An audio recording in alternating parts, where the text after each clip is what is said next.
Assalamualaikum warahmatullahi taala wabarakatuh. Persidangan Dewan disambung semula. Sekarang saya kemukakan cadangan untuk perbahasan. Suka saya mohon kerjasama ahli-ahli berhormat sekalian supaya dapat menepati masa semasa membuat perbahasan. Tidak lebih dari 20 minit untuk memberi peluang kepada ahli-ahli berhormat yang lain untuk juga turut sama membuat perbahasan. Sila Kok Lanas. Bismillahirrahmanirrahim. Assalamualaikum warahmatullahi wabarakatuh. Yang berhormat Datuk Speaker, Yang Amat Berhormat Datuk Menteri Besar dan Barisan Exco, ahli-ahli yang berhormat, saudara-saudara yang saya hormati sekalian, saya ucap terima kasih kepada Yang Berhormat Datuk Speaker yang telah memberikan peluang kepada saya untuk turut sama berucap membahaskan titah diraja yang disampaikan oleh Kebahaduli Yang Maha Mulia Tuanku pada petang semalam.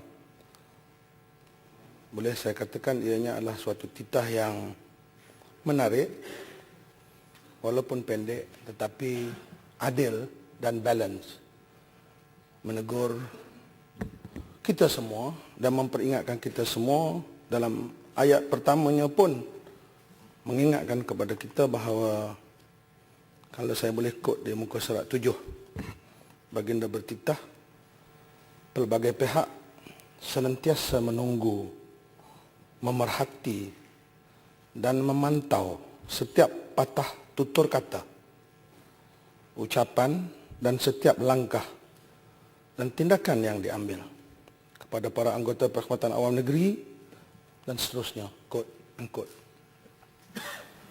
Sebenarnya dia tidak menunjukkan, baginda tidak menunjukkan ini kepada kerajaan sahaja. Dia menunjukkan kepada kita semua kerana baginda adalah terkenal sebagai seorang raja yang mahu melihat kita semua menjalankan tanggungjawab dan tugas dengan adil, saksama dan baik sekadar yang kita mampu. Sebab manusia ada kekangan-kekangannya yang kadang-kadang di luar daripada kemampuan kita. Dan saya menerima baik titah ini dan saya mengharapkan selepas ini tidak ada lagi perbuatan, perkataan, tutur kata yang dikatakan oleh Yang Berhormat Kuala Bala tadi jaundice dalam bahasa Inggeris. Artinya bila kita berkata sesuatu, kita berucap sesuatu, tapi sebenarnya kita maksudkan benda lain. Allah melarang manusia yang bercakap tetapi dia tidak buat. Dan semua orang, UMNO, PAS dan siapa saja bertanggungjawab kepada apa yang dikatakannya. Rakyat telah membuat pilihan dan kita kena terima pilihan rakyat ini. Rakyat memilih Kerajaan Kelantan kekal di bawah PAS, UMNO menambahkan kursi dan kekal memerintah di Kerajaan Persekutuan. Itu keputusan yang jelas yang kita hanya boleh baiki apabila berlakunya pilihan yang akan datang. Sekarang adalah menjadi tanggungjawab kita untuk bekerja. Saya ada tanggungjawab. Dulu saya hanya seorang adun sahaja. Saya tidak ada tanggungjawab spesifik yang lain kecuali firma ukur runding konsultan saya dan beberapa anak syarikat kecil di Kuala Lumpur. Tetapi sekarang saya diberi tanggungjawab mempengurusikan lembaga pertanian kada. Dan saya mengambil alih jawatan ini dan ianya tidak dilantik oleh menteri atau Perdana Menteri. Pengurusi kada adalah dilantik oleh Kebahaduli Yang Maha Mulia Yang di-Pertuan Agong. Pelantikan itu saya terima hanya pada bulan 9 yang lepas. Dan alhamdulillah saya sedang berusaha untuk membantu di mana yang saya mampu. Tetapi ada kekangan-kekangan yang terpaksa saya hadapi. Tapi sebelum saya meneruskan ucapan saya mengucapkan tahniah kepada Yang Amat Berhormat Menteri Besar kerana mempunyai sikap yang sangat terbuka dalam mengepalai pemerintahan negeri ini. Langkah Yang Amat Berhormat membawa rombongan ahli Exco bertemu dengan Yang Amat Berhormat Perdana Menteri adalah amat-amat dialu-alukan. Kerana semasa saya berada di jabatan Perdana Menteri, saya lihat pemimpin bukan Islam dan bukan Melayu turut bertemu dengan Perdana Menteri. Semasa Tun Abdullah Badawi menjadi Perdana Menteri, Lim Guang En, Ketua Menteri Pulau Pinang, beberapa kali secara sembunyi dan secara terbuka menemui Perdana Menteri sehingga terlaksananya jabatan kedua Pulau Pinang yang berharga melebihi 6 bilion yang dirasai oleh rakyat Pulau Pinang. Walaupun ramai yang marah, tetapi kerana hubungan yang baik itu, mereka hanya bertengkar dalam soal tertentu, tetapi bekerja sama dalam soal-soal tertentu. Sebab itu pada saya, yang penting ialah soal melis dalam bahasa Inggeris. Kita boleh bercakap, boleh berhujah, tetapi tidak perlu ada melis, perasaan marah, perasaan benci. Kita boleh berhujah dengan panas, dengan garang, tetapi akhirnya bila kita duduk, kita perlu tersenyum, kerana apa yang kita luahkan adalah tanggungjawab kita untuk membantu dan menjadi manusia yang menjadi khalifah di bumi ini. So, tahniah Yang Amat Berhormat Menteri Besar, dan saya sendiri mendapat arahan daripada Perdana Menteri apabila kemudiannya kami bertemu dengan Perdana Menteri. Kami juga ingin tahu apa langkah yang harus kita buat. Apabila Perdana Menteri sudah bertemu dengan Menteri Besar, apa yang patut kami buat? We must get the right correction dengan izin. We must get the right direction dengan izin. Perdana Menteri bagi arahan pertama. Politician, ahli-ahli politik, usah mencampuri soal-soal yang tidak perlu dicampuri. Biarlah ketua setiausaha negara berurusan dengan setiausaha kerajaan negeri dalam hal-hal yang bersabit dengan urusan negeri. Politician, ahli politik, bercakap soal politik sahaja. So, arahan itu jelas. Sebab itu saya mengharapkan dalam Dewan ini pada hari ini dan akan datang selepas ini, tidak ada lagi suara yang orang Kelantan kata nak jijak kaki, nak gocah kosek ini. Jangan ada lagi perasaan bahagia nak sigung ni. Wala yaghtab ba'dukum ba'da.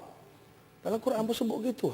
Kita kena ada sikap yang baik dan terbuka. Tidak semua perkara boleh kita selesaikan.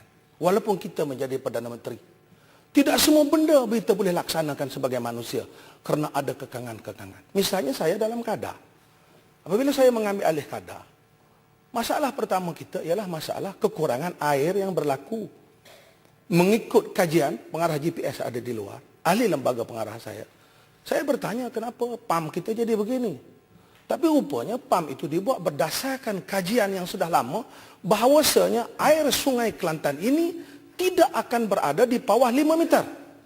No way boleh jadi 5 meter. Maknanya tingginya 5 kali 3, 15 kaki senantiasa. Itu kajian, bukan orang politik, bukan UMNO, bukan apa. Kajian yang dibuat oleh konsultan. Maka sebab itu dibuat PAM itu pada tahap boleh mengepam air pada paras 4.5. Iaitu ada allowance of half a meter, setengah meter. Tetapi ternyata bahawasanya sejak 2 tahun yang terakhir ini, paras air turun sampai peringkat 3.8 meter. Dan kita hanyalah satu-satunya rancangan perairan yang tidak mempunyai dam atau empangan. We are the only one in the world dengan izin. Di empangan Madah, di perairan Madah, ada 3 dam. Tak cukup air sungai, boleh pam dari dam. Tapi kita di Kelantan semata-mata bergantung kepada paras air sungai. Tanpa menyalahkan sesiapa, air sungai ini turun naiknya, pertamanya tentulah daripada air hujan. Wa anzalna minas sama'i ma'an fa'abatna fiha min kulli zawjin karim. Dan seterusnya ayat itu menceritakan bagaimana aku turunkan hujan untuk kebaikan manusia. Tetapi manusia juga harus berusaha. Jadi alhamdulillah selepas saya masuk, rupa-rupanya ada PAM lama yang ada allowance, masih ada boleh diperturunkan sekiranya dibaiki beratus-ratus ribu untuk dia submersible. Maka boleh diturunkan ke paras 3.2 meter. Maka PAM itu dibaiki dan alhamdulillah sekarang kita boleh PAM air sehingga 400 cuseck, 300 ke 400 cuseck dengan izin. Tetapi keperluan air dalam Kedah untuk semua orang dapat air dalam perairan Kedah termasuk Pembu, Bacok, seberang sungai adalah 900 cuseck. Artinya we are short of 500 cuseck. Maka arahan saya dalam musyawarah lembaga ialah kita gilirkan air ini. Airnya ada. Alhamdulillah Kelantan, setidak-tidaknya Kelantan yang tak ada airnya hanya untuk padi. Tetapi di Selangor, air untuk manusia pun sudah tidak ada. Kita sudah lebih baik daripada orang lain. Di negeri lain, air untuk minum pun ada masalah. Padahal mereka ada empangan. Tetapi kita di Kelantan hanya air untuk padi. Air untuk minum, alhamdulillah masing-masing independen. Ada buat tube well, ada buat telaga dan sebagainya. Ini masalah IKSB yang tak perlu kita bincangkan di sini. So dengan kekangan yang ada pada situ, saya salurkanlah apa yang ada. Dan alhamdulillah kita boleh selamatkan.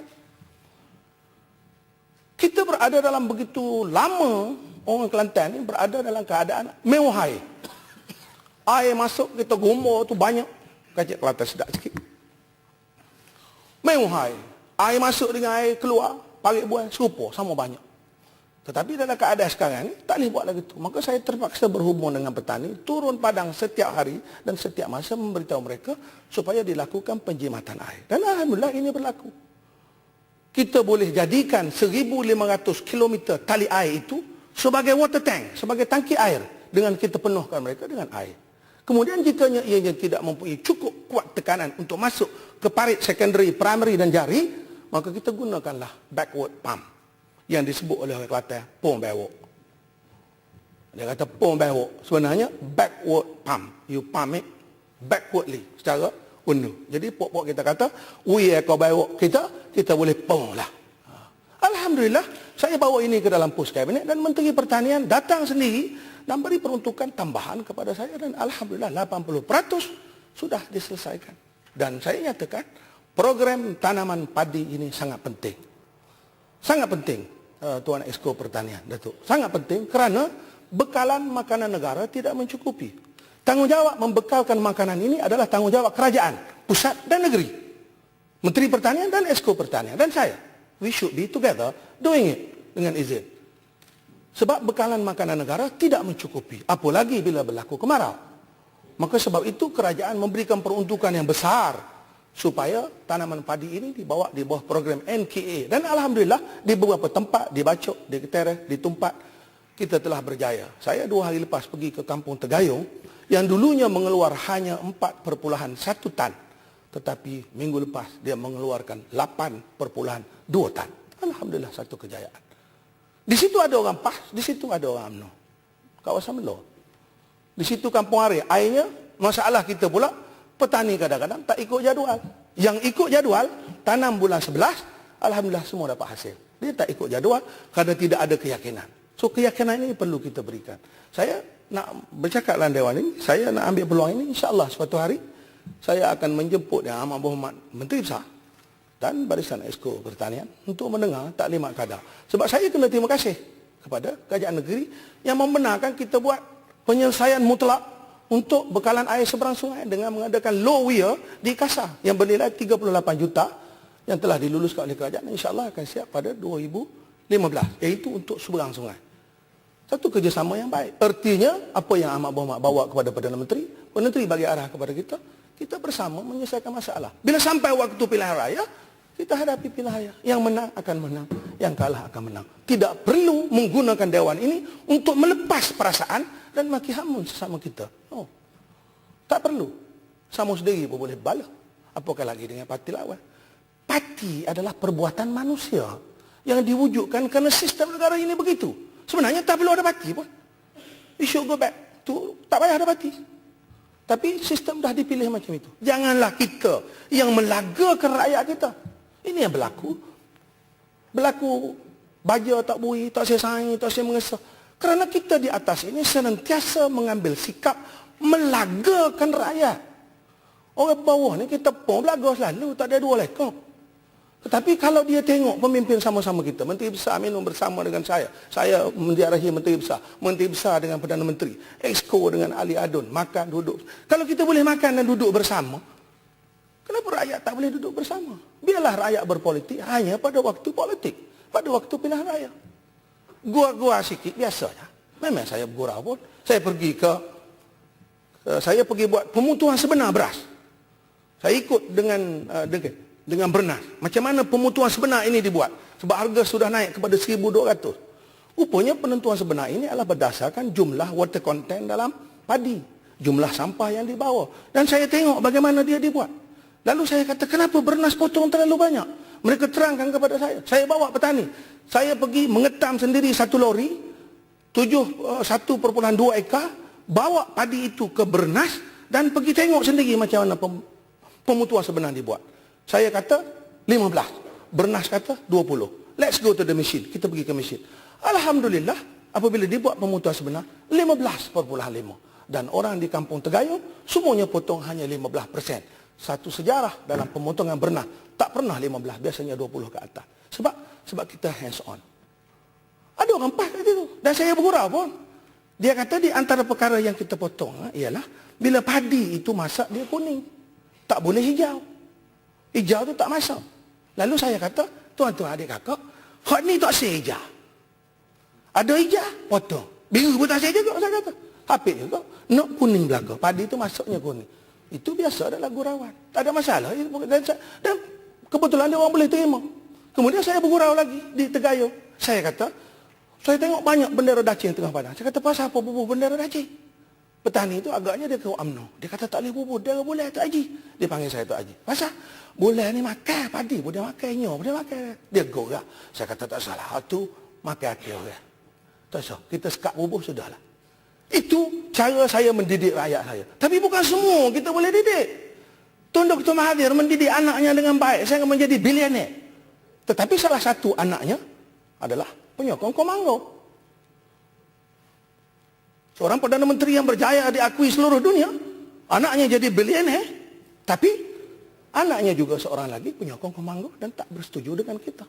Dan saya berhadapan dengan beliau. Saya pun sebut. Sebab itu saya yang berhormat tak ingat Don Kalapasir tanya saya, bahaya dia kata bercakap mengenai Mahathir. Saya kata no, dalam dunia ini yang salah, yang betul adalah betul. It doesn't matter. Dan saya tidak perlu takut untuk menghadapi perkara yang seperti ini. Ada kesalahan dia telah buat, dia tanggung. Begitu juga yang membawa Menteri Besar. Selama jadi Menteri Besar akan ada kesalahan, kita elakkanlah. Tetapi satu masa orang akan mengukur kita. Handset ini menjadi saksi.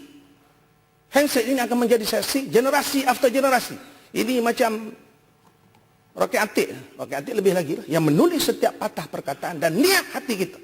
Sebab itu saya agak terkejut bila YB Melo tadi sebut cadangan yang baik, tapi itu cakapnya. Saya rasa terguris sikit. Jangan syak. Kalau waktu dah cakap macam tu, we take at face value. Jangan syak perasaan masing-masing. Kalau semua orang boleh bercakap begitu, masing-masing menjalankan tanggungjawab, insya-Allah tidak ada perbalahan, tidak ada pergaduhan, tidak ada sakit menyakit hati antara satu sama lain. Ucapan tuanku itu pembukaannya, pembukaan. Mana tuanku menegur ada beberapa perkara supaya lebuh raya berjalan dengan baik, dan yang berhormat Datuk Pengkalan Pasir Dajjal dan kerajaan pusat akan laksanakan. Sebenarnya jalan raya ini kerajaan pusat daripada dulu pun nak buat. Kita pun tahu, saya dah cakap pun dalam Dewan ini, dan ada dalam headset pun, pada satu ketika, pada masa itu saya berada di Jabatan Perdana Menteri, tender sudah pun diberi, tetapi orang yang menender itu terlalu tamak, sehingga mahukan jalan ini pergi kepada berbilion-bilion, bila dirundingkan dengan JK tak sanggup bayar. Daripada 1.6 naik kepada 1.8, daripada 1.8 nak pergi kepada 2.2, akhirnya nak pergi kepada 2.4 bilion. JK kata, no way kita boleh layan. Maka tender itu ditamat. Dan oleh kerana negara menggunakan sistem bayaran defisit, projek itu tak jalan, kerajaan kata tak apalah, tak boleh buat, dah terlalu mahal. Lalu dibuat kajian balik. Lalu kita cadangkan saya dibuat by package. Itu yang dibuat sekarang, package dengan package. Kemudian terdapat perbahasan nak package dari mana ke mana. Tentulah orang seperti saya kata, package kawasan saya dululah. Maka alhamdulillah tender telah dibuat. Fasa 1, fasa 2, fasa 3 bergantung kepada kemampuan keuangan negara. Yang berhormat. Okay. Yang berhormat Tendung minta jalan. Terima kasih Yang Berhormat Datuk Speaker. Terima kasih juga kerana memberi laluan untuk sedikit pertanyaan. Sayanya tertarik dengan apa yang disebut oleh Yang Berhormat daripada Kod Lanaz dalam membentangkan ucapan titah tuanku iaitu berkaitan dengan apa yang penting kepada kita sebagai pimpinan ini adalah soal tanggungjawab, soal menjaga amanah dan sebagainya. Kekalutan yang timbul sebagaimana yang disebut oleh Yang Berhormat tadi berkaitan dengan rakyat yang berada di bawah sana senantiasa dalam keadaan yang kalut, senantiasa dalam keadaan yang seolah-olah bertengkar di antara PAS dan UMNO, dan kita di pihak pimpinan mengikut apa yang disebut oleh Berhormat tadi, kalau kita melaksanakan tanggungjawab kita, sudah tentulah rakyat di pihak bawah tu tidak membangkitkan isu-isu sebagaimana yang kita hadapi sekarang ini.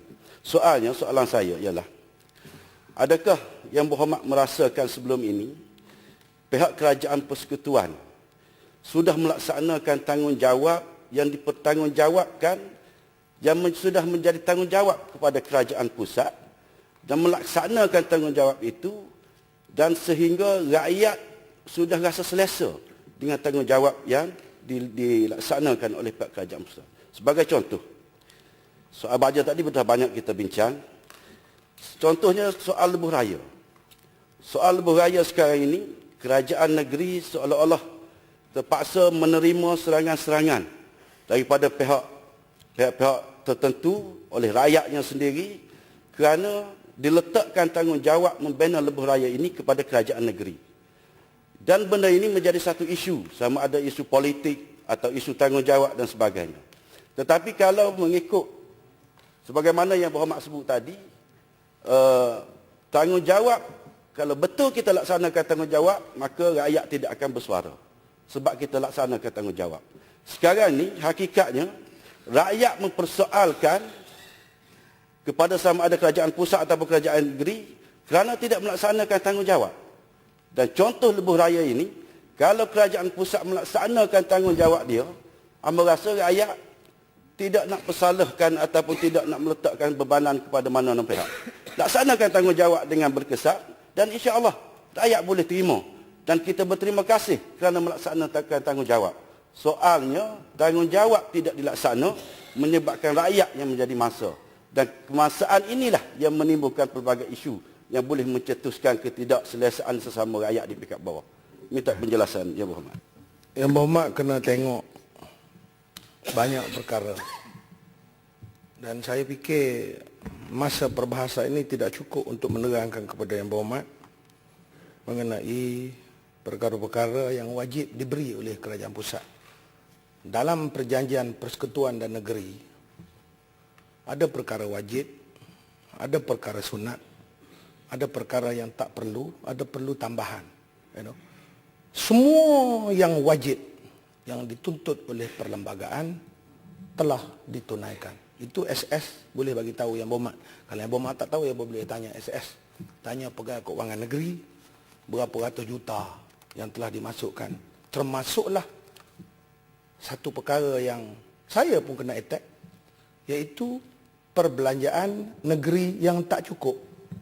Kerajaan negeri buat bajet, tiba-tiba tak cukup. Yang tak cukup itu minta dengan kerajaan persekutuan bagi. Itu sebab ada dalam perlembagaan. Tapi ada perkara yang sunat. Yang wajib semua dah buat. Yang sunat ni termasuklah pembinaan lebuh raya. Ada negeri yang tak ada lebuh raya pun. Sarawak belum ada lebuh raya. Sabah belum ada lebuh raya. Masih ada negeri-negeri yang belum ada lebuh raya. Terengganu hanya halfway. Jadi kalau nak mengatakan lebuh raya itu menjadi kita yang paksa kerajaan negeri, sebenarnya Yang Berhormat lupa. Kerajaan pusat, rakyat tak pernah paksa pun. Yang Amat Berhormat Bekas Menteri Besar pergi duduklah, saya nak menerangkan dulu. Saya bagi peluang yang saya berikan, duduk. Tak. Kerajaan pusat yang paksa buat lebuh raya ini bukan kami. Terima kasih Speaker. Sikit. Ya, Berhormat Kok Lanas tak bagi jalan. Sila duduk. Yang memaksa. Amba nak minta untuk Yang Berhormat boleh menjelaskan apa yang saya maksudkan. Tak, biar saya habis. Yang pertama belum selesai, yang kedua nak masuk. Ini soalan yang sama. Dengar dulu. Lepas tu saya bagi peluang. Yang Berhormat kata, you terpaksa buat kerana kita suruh. Mana ada? Kita tak pernah suruh. Cuma kita kata kita rancang nak buat. Tetapi saya dah sebut tadi, kerana bajet yang terlalu banyak, belanja terlalu banyak, maka kita tak jadi. Tapi perancangan masih ada. Lalu kita buat dalam bentuk berfasa. Dan ini sudah dimulakan langkah. Tapi kerajaan negeri tak sabar dan rasa mampu mengikut Yang Berhormat Datuk Exco Kerajaan Negeri tadi. Berasa mampu, okey. Kita tidak menghalang pun buatlah, baguslah. Sebab itu saya kata, bagus kita kerjasama. You do half, we do half. Kita dah buat sekarang, kita buat sekarang. Tak apalah, kualiti macam mana, itu biar rakyat yang tentukan. Tetapi nak mengatakan kerajaan persekutuan memaksa kerajaan negeri buat, no, tak pernah paksa. Sama juga dengan stadium, sama juga. You all yang nak buat. Kita kata kita akan cuba buat sebab kita kena tahu perbelanjaan negara dalam bentuk defisit. Yang Berhormat kena belajar banyak dengan Exco, sebelum Yang Berhormat nak bercakap. Saya nak teruskan ucapan saya ni, Yang Berhormat, sebab saya ada masa 20 minit aja kan. Saya nak minta Yang Berhormat sudah berucap selama 28 minit. Oh, bagilah sikit. Saya Datuk Speaker yang bijaksana. Saya minta supaya Yang Amat Berhormat, musuh utama kepada tanaman padi ini ialah sebenarnya bukan musuh tanaman, tetapi ialah pembangunan. Jelapang padi kita berada di Kelantan Delta, di bawah kawasan yang maju. Kita banyak kehilangan tanah-tanah padi ini kerana rakyat berpendapat dengan timbun tanah, jual tanah lebih untung. Maka akhirnya acreage untuk bekalan makanan negara berkurangan. Kerajaan negeri boleh membantu dengan hanya membenarkan kawasan-kawasan yang wajar sahaja. Yang tak wajar jangan tengah-tengah bendang. Kita tengok tengah-tengah bendang boleh tambah. Kerana ada orang pandai mai royak, tanah demo kau 200,000 ni, dia apa buat? Boleh 200,000 tu 2 bulan habis duit. So kerajaan negeri boleh bantu supaya memperketatkan soal memecah lot tanah pertanian ni, tanah-tanah padi ni, supaya jaminan bekalan negara ini bertambah. Itu yang pertama. Yang kedua saya nak sebut sedikit, saya agak risau. Saya duduk dalam lembaga juruukur tanah. Baru-baru ini kita panggil juruukur yang diminta mengukur sempadan hutan simpang kekal yang tak selesai berlarutan begitu lama. Didapati bahawasanya di antara sebab juruukur tak selesai ialah kerana terdapat encroachment. Hutan simpang kekal dah ada, tiba-tiba tanah baru dianugerah. Tiba-tiba tanah baru lagi dianugerah. Tanah baru lagi dianugerah. Berpuluh-puluh tanah-tanah baru yang masuk ke hutan kekal. Saya ada detail tapi saya tak nak sebut. Saya tahu siapa juruukur yang duduk. Kesian kepada juruukur. Dan wakil PTG ada di situ.